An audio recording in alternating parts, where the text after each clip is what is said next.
Hello everyone, welcome back to Rodans hobbies channel అండి. So ఇప్పుడు నుండి నేను ఈ ఛానల్ని కొంచెం సీరియస్గా తీసుకుని అనుకుంటున్నాను. సో ఎందుకంటే నేను మనకు ఇంతకుముందు పాస్ట్లో ఒక ఛానల్ ఉండేది, పెట్ లవర్స్ తెలుగు అనే ఛానల్. అప్పుడు దాదాపు ఒక 3000 మంది సబ్స్క్రైబర్స్ రాగానే మన ఛానల్ అనేది టర్మినేట్ అయిపోయింది. సో సమ్ ఎక్స్ రీజన్స్ వల్ల అది నాకు చెప్పాలని కూడా లేదు. సో అది అప్పుడుతో ఆ ఛానల్ అనేది క్లోజ్ అయిపోయింది. మళ్ళీ 2-3 ఛానల్స్ పెట్టాం కానీ అది అంత వర్కౌట్ అవ్వలేదు, పట్టించుకోలేదు. అంటే ఫస్ట్ ఛానల్ని చేసినంత శ్రద్ధగా దాన్ని చేయలేదన్నమాట.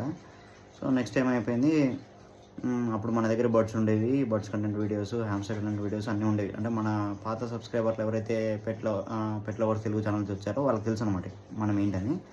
సో కాకపోతే ఈ ఛానల్ పెట్టడానికి ముఖ్య ఉద్దేశం ఏంటంటే, పేరే పెట్టినాను రోడెన్స్ హాబీస్ అని. సో ఎందుకు రోడెన్స్ హాబీస్ అని పెట్టినానంటే, నాకు తెలిసి నేను హ్యామ్స్టర్స్ గురించి తెలుసుకున్న టైంలో చాలా తక్కువ మందికి మాత్రమే హ్యామ్స్టర్స్ గురించి తెలుసు. మిగతా వాళ్ళందరూ బర్డ్స్, ఫిషెస్ ఇవన్నీ ఉన్నారు. సో నేను అనుకున్నాను ఈ టాపిక్ పైన మనం చేద్దాము, సో అప్పుడు అందరికి అర్థమవుతుంది హ్యామ్స్టర్స్ అనేది అని చెప్పి అనుకున్నాను. సో కాకపోతే ఏంటంటే మార్కెట్లో చూశాను కొంచెం, అంటే నాకు కూడా హ్యామ్స్టర్స్ గురించి తెలియదు. నేను 2015-16 ఆ ఇయర్ నుండి నేను హ్యామ్స్టర్స్ని చూస్తున్నాను, నేను పెంచుతున్నాను, బ్రీడ్ కూడా చేస్తున్నాను. సో కాకపోతే ఎప్పుడు దాని గురించి చెప్పాలి అని అనుకోలేదు ఎవరికి.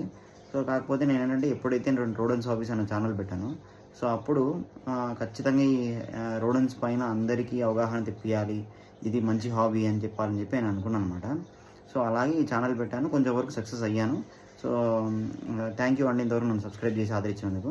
సో ఇప్పుడు నుండి నేను ఈ ఛానల్ కొంచెం సీరియస్గా తీసుకొని కొంచెం మంచిగా చెప్దాం అనుకుంటున్నాను. ఎందుకంటే నేను చాలామంది నాకు కాల్ చేస్తున్నారు, ఏదో హ్యామ్స్టర్స్ తీసుకుందామని చెప్పి అదేంటి ఇదేంటి అని అడగడం అన్నీ అడుగుతున్నారు, మంచి బాగా చెప్తున్నారండి.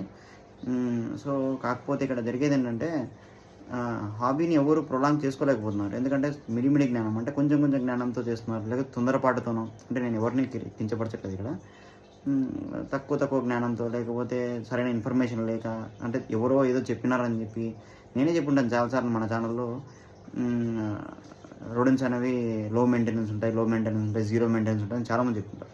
సో జీరో మెయింటెనెన్స్ అని కాదండి ఇక్కడ ఇంపార్టెంట్, మెయింటెనెన్స్ అనేది ఎవరికైనా అవసరం.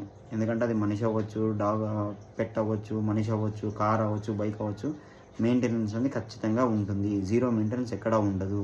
సో ఫస్ట్ ఇది తెలుసుకోండి అందరూ. ఏదైనా మనం ఒక దాన్ని తీసుకున్నాము అంటే అది ఖచ్చితంగా దానికి కావాల్సిన, అంటే మిగతా వాటితో పోల్చుకుంటే రోడెన్స్కి కొంచెం తక్కువ ఉంటుంది. సో అందుకని మెయింటెనెన్స్ తక్కువ అని చెప్తారు, అంతవరకు కానీ కరెక్ట్ కాదు. మన ఛానల్ సబ్స్క్రైబ్ చేసి ఫాలో చేయండి. నేను ఈ వాళ్ళ నుంచి ఖచ్చితంగా మీకు మంచి అప్డేట్స్ అని ఇస్తాను.